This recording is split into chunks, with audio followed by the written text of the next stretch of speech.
Just a moment. 3.5 years ago, I put out a video about the Kickstarter demo for GIGASWORD. Oh yeah, full disclosure, I backed this game. Fast forward to now, and not only has GIGASWORD been released, but it's picked up a publisher, Akupara Games, who also published such games as Cryptmaster, which I covered in a previous video. GIGASWORD is what happens when you combine action platformers like Shovel Knight, Axiom Verge, and the Metroid games with Zelda-esque puzzle solving. It's a Metroidvania where the main mode of attack is an oversized sword that weighs down the player, but it can be used to open sword-locked doors or move sword blocks, dropped to solve puzzles, used to interact with objects, or do anything else that's not possible while holding the sword. As for why this is all happening and why the sword is so damn big, there's this ongoing conflict between humans and a race of owl people called the Nocturne. They live in a big tower where a huge magic crystal called Gnosis is kept. Said crystal is, allegedly, the reason the Nocturne are living comfortably, while the humans in the nearby village of Theonheart are struggling to get by. The heads of the army decide to storm the Nocturne's home and take Gnosis for themselves, and along the way they kick the shit out of the main character Ezra, a poor villager trying to steal food. Boot to the head.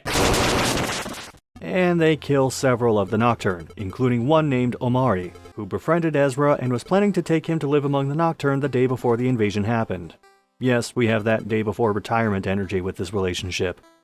Ezra takes Omari's sword and, fueled by bloodlust, storms the tower to kill the head of the army and his cohorts.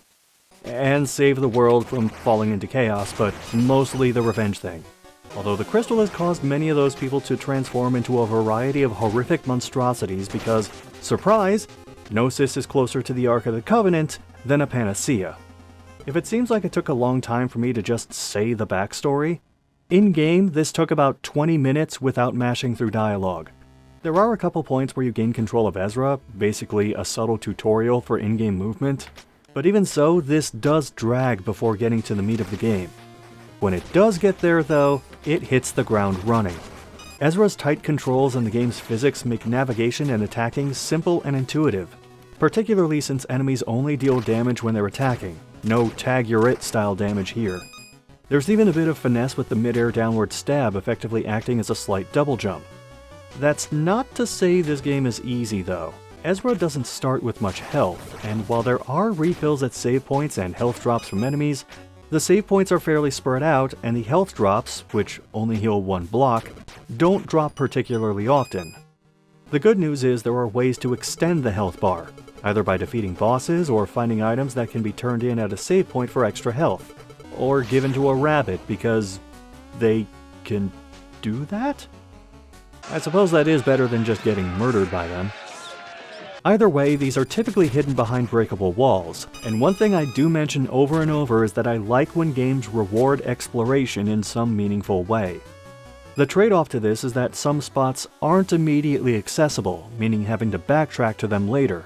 Unfortunately, the map is zero help with this. It does point out where save points are and have a color coding system for which type of door is where, which doesn't really help me for certain colors because I'm colorblind. But there's no indication for some of these extra harder to reach locations or hidden locations, and there's no way to put a marker on the map and come back to it later. Another key mechanic is dropping the sword. Ezra can move faster, jump higher, roll dodge a greater distance, grab ledges, swim, and crawl through tight spaces when he's not lugging the sword around.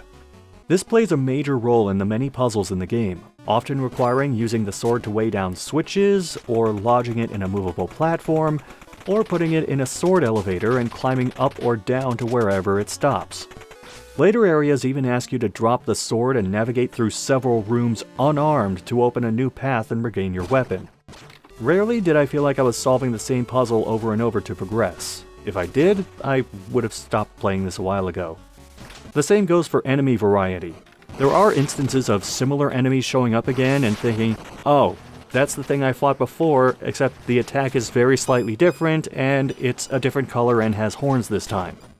But it still does a decent job introducing a few new enemies or variations on enemies with every new area that you go through. Visually, I mentioned in the demo video that the backgrounds looked pretty flat and monotone in a way that would end up making the game harder to stick with for longer periods of play. Lo and behold, they look much better here, with more little details like chipped or loose bricks, bits of extra color or foliage, or little background objects like pots or pillars or portholes. And like, just as an example, Metroid Dread, there are several points where environments and objects further in the background add perspective and liven up the world. Trees, caverns, giant statues, rain, waterfalls. There's a lot to like in these areas, except having to backtrack through them. There's no fast travel in GIGASWORD, so anytime I wanted to or had to go back to a room I could access with a new key or ability, I had to walk the whole way there. Speaking of, new abilities involving the sword can be unlocked, such as opening a new type of door or being able to launch into the air. In addition, enemies drop ore, this game's currency, which can be put toward buyable upgrades, like a full health shockwave that travels across the ground or being able to call down a bolt of lightning. It's possible to grind out some of these upgrades, though the ore doesn't accumulate particularly fast, so that could take a while.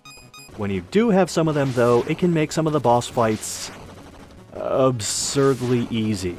This one I did nothing but spam the lightning ability while moving slightly to the left and the right, so there are some balance issues on that front. Overall though, GIGASWORD is a good game, which could be a very good game with a few tweaks and getting rid of a few bugs. I've seen reports of people dying and then losing their ore or the ability to get back their ore, but the only one that really stuck out to me was this ladder apparently turning Ezra into a mime. Oh, wait, hold on, it looks like the developer posted an update. Let's see what it says.